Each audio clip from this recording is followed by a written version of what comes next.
Happy Homebrew Weekend. We've made some progress. And that's a good thing because I wasn't making a lot of brewing progress. So I've got it's Sunday, 24th of November 2024, 3:30 p.m. We're getting as much of the Christmas stuff done as we possibly can. So I've been up doing the Christmas lights around around the back. I've got the Santa climbing up the front of the building at the front. It's a whole thing, and it's exhausting doing this with children. I don't know how anyone does it. We've made progress. Uploaded another video. So I'm going to talk about the podcast. I'm going to talk about what I've just brewed, and I'm going to taste this amazing Kits and Bits ESB. All right, that's what I'm going to do. That is what I'm going to do. Now, first things first, cracking the Kits and Bits. So I've released a video on this. I've actually released a video on the Kits and Bits ESB, full brew day, tasting the whole lot, but I haven't done it officially on our Homebrew Weekends series. Now, I've talked about the problems I've had, which is like the CO2 disaster. I don't mind drinking these out of this. I always do like a little backup. I make a little archive of my beers. I put most of it into keg to pour off the tap and drink, but I always put a few into PETs or glass and bottle condition them just because. So this isn't like the first time I tasted this and the first time I tried this. I was like, yeah, it's okay, but it's definitely a kit beer.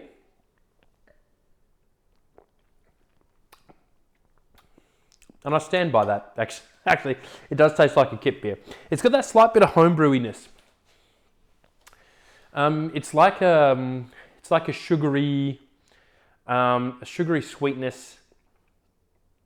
It's almost like a maple syrup. It's like molassesy. It's look.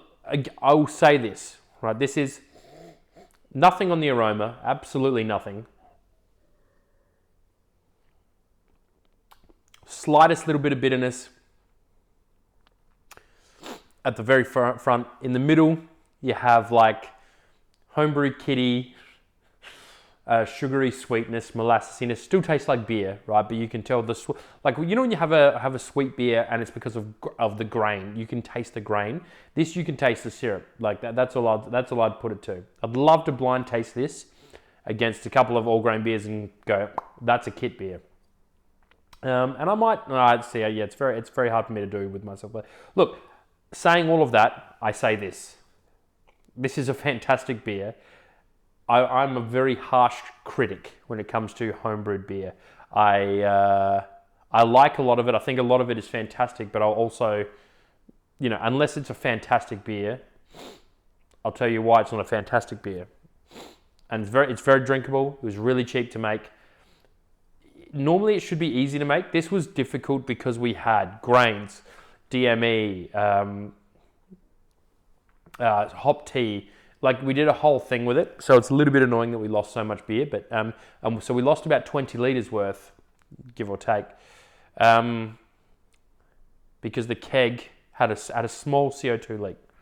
And so when it's a big leak, the reason I say it's a problem because it was a small leak. When it's a small leak, it can go undetected, right? If it's a big leak, you plug it in and it goes.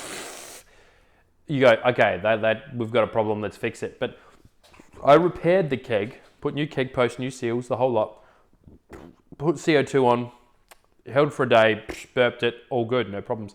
But it was, it's over a week, it's over 2 weeks that the CO2 slowly leaked out. And then I've still got some repairs to do on that keg, and I've got to fix it somehow. But look, this kit beer, nothing wrong with it. Tastes better than a regular just kit beer. And this is what I might do. I might test the Kits and Bits. I've got one bottle left. I've got just a regular kit I've got to make, like a full LME, some brew enhancer, ferment.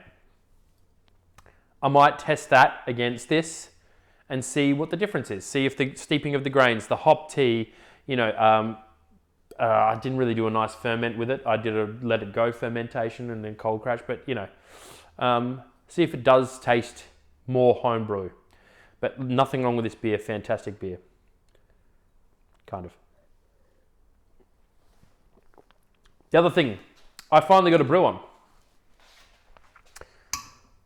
This is my Dunkelweiss beer.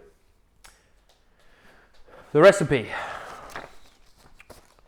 wheat malt, German Vienna, some Munich, some Cara Crystal wheat, and some Crystal 120. We used Pearl for the boil addition for at 60 minutes and 5 minutes. I'll tell you why that's wrong in a second. And I'm attenuating it with some Weinstefan Weissen 3068 yeast. No, I'm not. I'm doing Bavarian wheat yeast M20 from Mango Jacks. I must have just changed that at the last minute. Now, this is only a 10, 12 litre batch. Ended up being 10 litres in the fermenters. The original gravity is a little bit lower than expected. It's about 1044 and we were aiming for a 1051. And I do put that to the fact that it's a short and shoddy. So what a short and shoddy is you do the regular mash, do the 60-minute mash, got on my lovely, yummy, sugary wort, ready for boil. Then my kids started freaking out. And what that meant was I had to try and cut my brew day short to go and help my darling partner, my darling wife now, with the children. So about 5 minutes into the boil, because I did a 60-minute edition of Pearl, about 5 minutes in I went, I'm going to make this a short and shoddy. Means I'm going to lose some ABV, I'm going to lose some colour, but I should be okay. Like, it's not a beer, it's not an overly bitter beer because it's a Dunkelweiss. I shouldn't need to boil it for the 60 to 90 minutes. That's my logic anyway. We'll see how it turns out. But I've thrown the yeast in. This was brewed on the 22nd, yeast pitched on the 23rd. Today's the 24th. And this was vigorously fermenting yesterday. Like, blah, blah, blah, blah. I am not going to temperature control it until perhaps the end, where I might do a diac rest and then a cold crash. And I'm going to try and put one of these into keg and one of these into bottles. I'm going to basically drink one straight away, and with the other one, I'm going to bottle condition, wait a couple of weeks, see if it's any kind of difference, and I'll hopefully do a couple of these HBWs on that. Last thing I'm going to talk about, because my time is, I'm so limited when my kids are running around. I've got like literally 10-minute window right now because they've run outside. They're going to go collect the shopping with my darling Georgia. And then they're coming back. I'm having to do all these things in between. So we've released a whole bunch of brewing videos, but also podcasts. So I said I've done about 6 podcasts, right? That's a lie. So we've done two majors and 3 CBBRs, I think. So that's 5. That's 5 podcasts. But what we've done is we've broken up the 2 majors into 3 segments each. So we've released 6 audio clips across 6 weeks. And we'll be probably releasing only one of the other 3 CBBRs. And that's just because we were far too just like gone by the time we got to do those.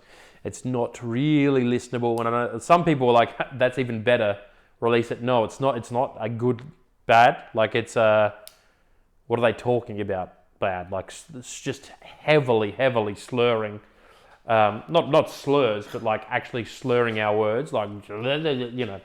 And I don't know, we've released some absolute rubbish in the past, but that's beyond the pale, I think, a couple of these. So anyway, I just wanted to say that because I've said a couple of times we've released XYZ and it hasn't been quite true.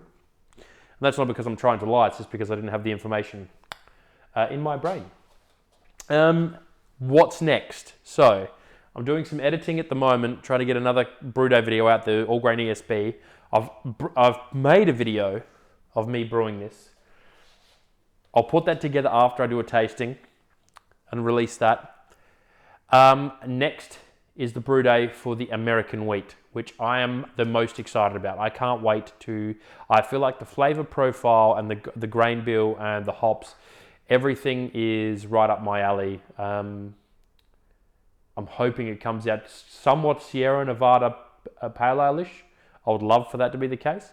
And yeah, I don't know when I'm going to do that. I've got a kit beer ready to go in the garage. I've still got to put some lights up in the garage so I can... The thing is, I've got so many... Even as I'm talking now, like I take 2 steps and I know I've got to take 2 steps back because I've got lights to put up in the garage so I can work in there late at night. I've got a portable air conditioner in the garage that I needed to set up and vent so I can make sure I can work there in the summer because it does get really hot in there. I've got a Keyser with a leak, a CO2 leak that I've got to test, check the manifold, check all the connections. I've got a keg that I've got to replace. I've got 3 full kegs in there that I have to check the beer, disperse the beer, chill the beer, put them into bottles, taste some, clean it. You know, I've got this huge list of things, and none of them are getting done, and especially because it's Christmas time. We've got other things I've got to get done. I've got the family coming around here for Christmas Day. I'm putting up Christmas lights for the kids. We've got 2 Christmas trees this year, Christmas ornaments, decorations. I'm running power for all those things so they switch automatically. It's just chaos is what it is at the moment, but good chaos. Happy chaos, I guess. All right, that's enough for today. Thank you so much for listening. If you stuck with me this far, brew some good beer, drink even better beer. I hope you got something great lined up for Christmas or whatever, you know, even for your daily. And I'll see you on the next one.